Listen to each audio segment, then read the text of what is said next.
Labrinth here. I'm in the UK right now recording a new album, which I can't wait for all of you to hear. It's going amazing, by the way.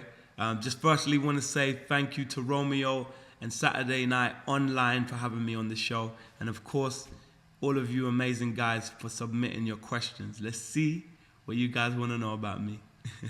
First question is from Lisa. She's from Bray. What's your favorite lyric from one of your songs? That would have to be from Beneath You're Beautiful. I remember I was writing the second verse with Emily Sunday, and we came up with this lyric saying, I heard a boy saying, please don't hurt me. And I thought that was just a really cool lyric, or a cool way of painting a picture in terms of someone being very vulnerable, but kind of using like a theatre or a show to kind of explain that. That was one of my favourite on that album. The next question is from Trey in Worcestershire. Who would your ideal duet be with, dead or alive? I think my ideal duet would have to be with either Aretha Franklin. Her voice just like takes my head off. And then I would love to do a duet with maybe Kendrick Lamar, because I think he's a very, very cool MC. I hope you do too. The next question is from Nikki, and they're from Pennsylvania. Who inspires you the most and why? My mum inspires me. Who else inspires me? Stevie Wonder inspires me. There's loads of people. Like I think everybody can inspire you in many different ways. So I would definitely say I've got a few. Why my mum inspires me is because she's a very strong woman. She brought up 9 kids on her own, and I think she's amazing for that. And she taught me all my morals and everything that I know today. Stevie Wonder for being an amazing musician and teaching me some of the coolest chords I've ever known in my life. And then, yeah, just in general, my family and great artists. The next question is from Laura. She's from London. What is the one thing that has changed the most since you became famous? Well, one thing, I was walking through the street the other day, and everywhere I walked, people would go, and I would feel like I got something on my face. But of course, it's just my career has developed so much, and I've become like a big artist. So it's kind of weird, because sometimes I don't remember that I have videos out and music all over the place. So when people kind of point at me, I'm like, why are they pointing at me? Like, what's going on? Like, is there something on my face? Yeah, I think that's weird. And I've been to some of the coolest places in the world since I've been famous. So yeah, I think I would say that. Andrew from New York City. I was there last week. That was mad cool. How did you hook up with Mike Posner? Mike was introduced to me by my record label in the US, that's RCA. And we were introduced by a man named Peter Edge, who runs RCA. And he told Mike that he thinks it's a good idea to work with me. Mike wasn't sure because he didn't know who I was, and I wasn't sure because I didn't know who he was. But I think, like 15 minutes into the session, we knew that we probably were going to work together for a very long time. And we've made some great records together. Beneath You're Beautiful is one of them. And you'll hear more on the next album, which is sounding absolutely insane. Trevor from Koshata. What are some of your favorite songs from your album, Electronic Earth? My favorite songs would have to be Climb on Board. Definitely one of my favorite records. That was mad fun. Treatment is another record. That's a really special record for me. T.O.P. I really enjoyed putting the production together on that record. And what else would I say? I would definitely say Earthquake, because I remember putting Earthquake together, and that was just like, I was going mad crazy on that one. Jennifer from Nebraska. what can we expect from your new album? Is there a release date? I'm not going to I'm not gonna spoil the surprise. I want to make sure that you guys enjoy this album. So right now there isn't a release date, but I definitely will be releasing a new album in the US, and I can't wait to do that. And I hope you guys are ready for it, because it's sounding amazing so far. I wish I could bring you into the studio. I think I will in a minute. Chris from New York City. What is your biggest goal for this year? That's a good one. I like that. I think my biggest goal is to enjoy the year as much as possible. I think it's very easy in this like kind of career to not enjoy what you're doing because there's so much going on and it can be overwhelming. But I think I'm gonna just love every moment of it, and I'm gonna do everything that I didn't do last year. That's what I think I'm gonna do. That's my plan. Nev from California. What was it like working with Emily Sandé? That was a great session. It was very calm. Everyone thinks like it was some crazy sessions. It was so smooth. Like, she came in, we wrote the lyrics, we knew exactly what we were doing, and then we recorded it, and it sounded amazing. Emily said, "Loud, that sounds great. I'm gonna go now. I'll see you soon." And then next thing we know, the record was like #1 in the UK. So that was kind of insane. Beatrice from Paris. Did you ever want a career path outside of music? I did want to be an artist at once, and I really thought that would have been cool. I used to draw a lot when I was a kid, and I still enjoy it now, but I don't get as much time to do it.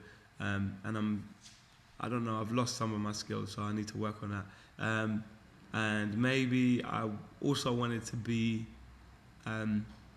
like a games tester. I wanted to like test games for like new, like, you know, like maybe COD and like all the new games coming out, like GTA and all that kind of stuff. But yeah, I lost that one. Rose from New Orleans. Where is one place you want to perform that you haven't already? One place I want to perform. I saw Ed Sheeran performing in Madison Square Garden. I thought that was sick, and I was like, I would love to do that. So I definitely have that down as a wish. I know he's living it right now, so I'm happy for him.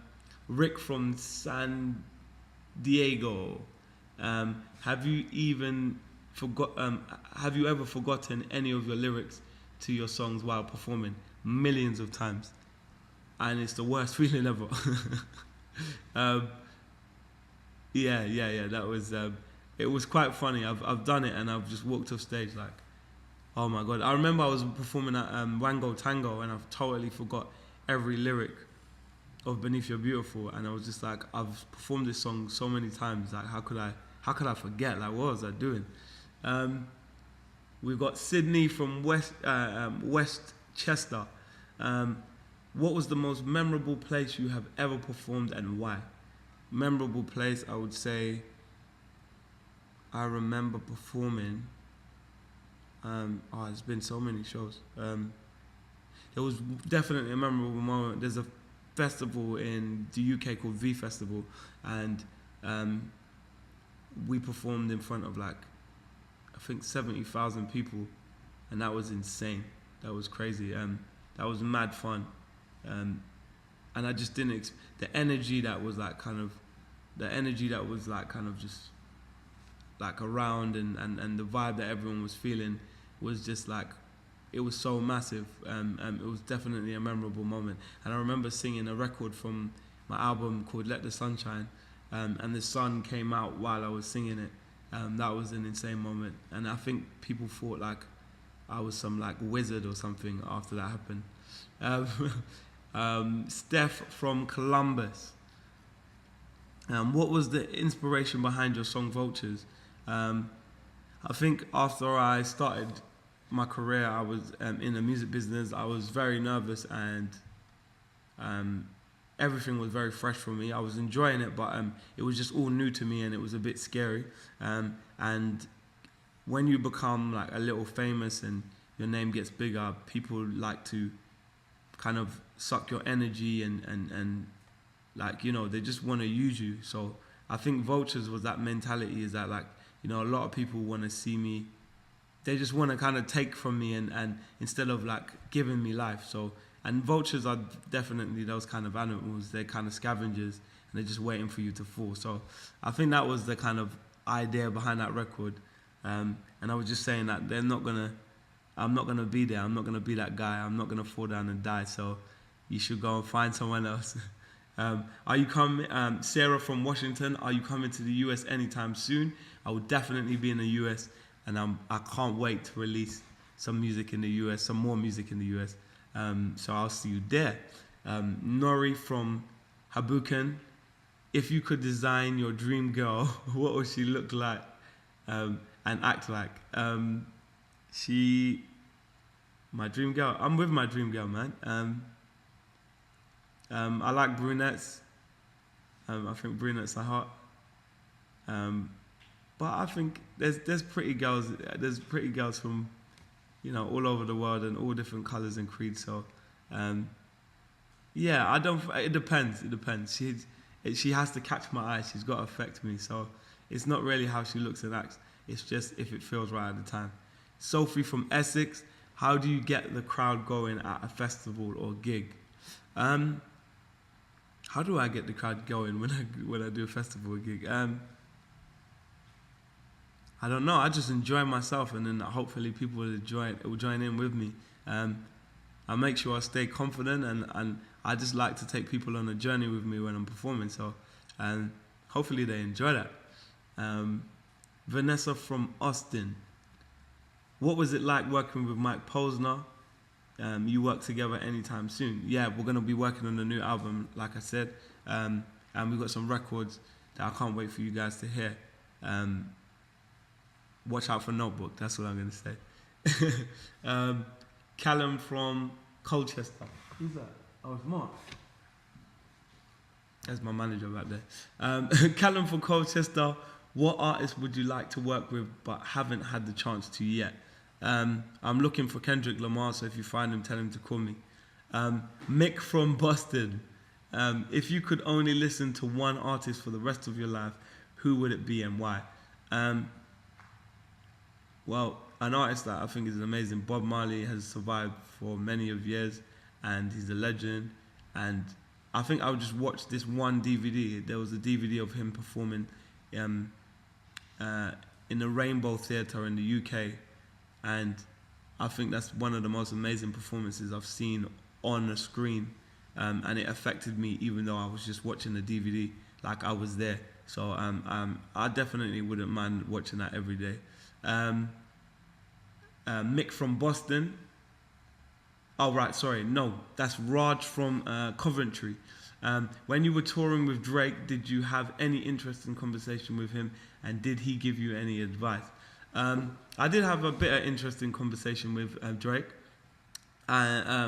He just came on stage before I performed, and he said he really loved what I was doing, which was a really good boost.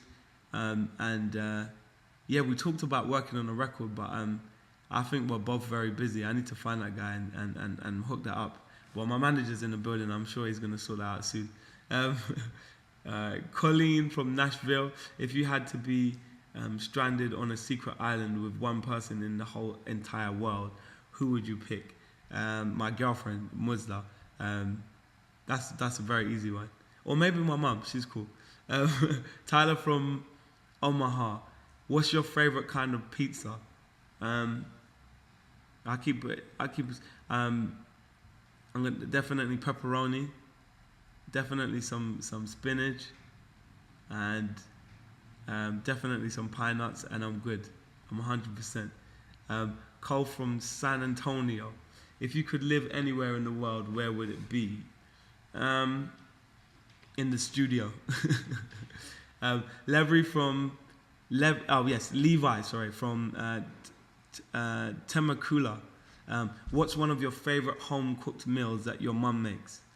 My favorite home cooked meals: rice and peas and chicken. Man, I'm from Caribbean descent, so that's one of the staple meals, and it goes down well every time.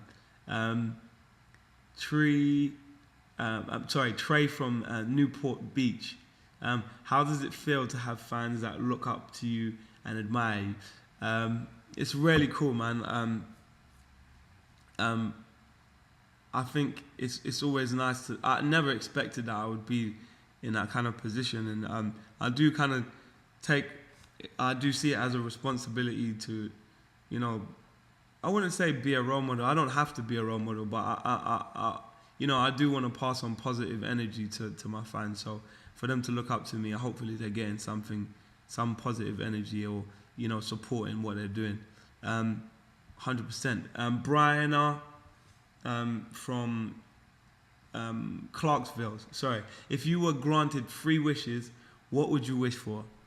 I'd wish for happiness. I would wish for all the simps that were ever made, and I would wish for my family and my friends to be like totally comfortable for the rest of their lives. So if it means they're rich, or they're just on a desert island where they can find food, or they I don't know, they just got the biggest mansions they've ever had in their life. I don't know. As long as they're comfortable and they find happiness, then I wish for that as well. Nick from Brazil. I haven't been to Brazil yet. I can't wait to go there. What's the worst part about being famous?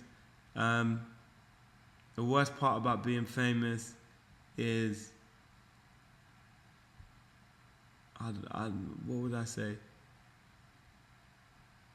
I don't know. What is the worst part about being famous? The worst part about being famous is people kind of like knowing you before they know you, and that's kind of like them kind of being like they introduce themselves to you, and they don't try and get to know you. They just kind of like, they instantly just like, you don't ever get to know anyone because they're kind of, I don't know. No, maybe not so much that. It's when, no, it's all, I think it's when people get a bit too, I would say when they get a bit too kind of like grabby or crazy, like on the street. I think I can't deal with that sometimes. Natalie from New Bedford. Who was your role model growing up? My role model growing up was my older brothers. I have 4 of them, so I had quite a lot of role models. Leslie from New Brunswick. What are some turn-ons and turn-offs in girls? Maybe no moustaches. That's a turn-off. I don't like rude girls, and I don't like slutty girls either. That's definitely turn-off. Turn-ons are, I love heels. I love, what else do I love? I like long hair as well. I do enjoy long hair. And what would I say? I like girls that keep themselves together well, like that look after themselves, eat good food, have good skin. I like girls like that. Bella from Barbank. On average, how long does it take you to write a new song? It depends. It could take a week. It could take 2 days. It could take a month. It depends on how the inspiration comes together, and as long as the song is right, if it feels right instantly, if it feels right in the first 10 minutes, then I'm good. If it doesn't, then I'm going to be working on it for a long time. Sarah from Pittsburgh. How does it feel when you hear one of your songs on the radio? I remember the first time when I heard my song on the radio, I was like, whoa, this is crazy. And I kind of turned it up, and like I was with a taxi driver, and I was like, this is my song. And he was like looking at me like, yeah, right, okay, cool. Where's your destination? Just shut up. And that was kind of cool. But yeah, it just feels, it's nice to hear my song. It does make me a bit nervous. It's like, especially when it's new, it's like, is it going to be a hit? Are people going to be like, I don't like this record? That's the things I go through. My computer has turned off. No way. There.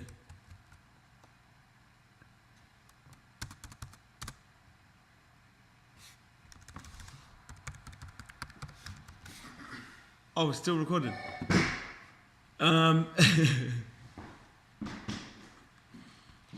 So, guys, I just want to say, thanks, Romeo. I had a great time.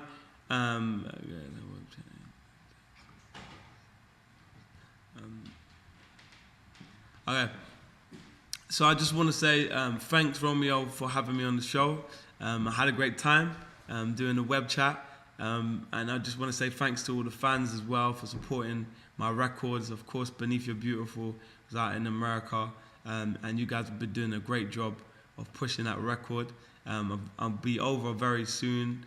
And hopefully you guys will be hearing the new album and all the brand new records that I got for you. I'll see you soon. Love you loads. I'm Labrinth. Bam!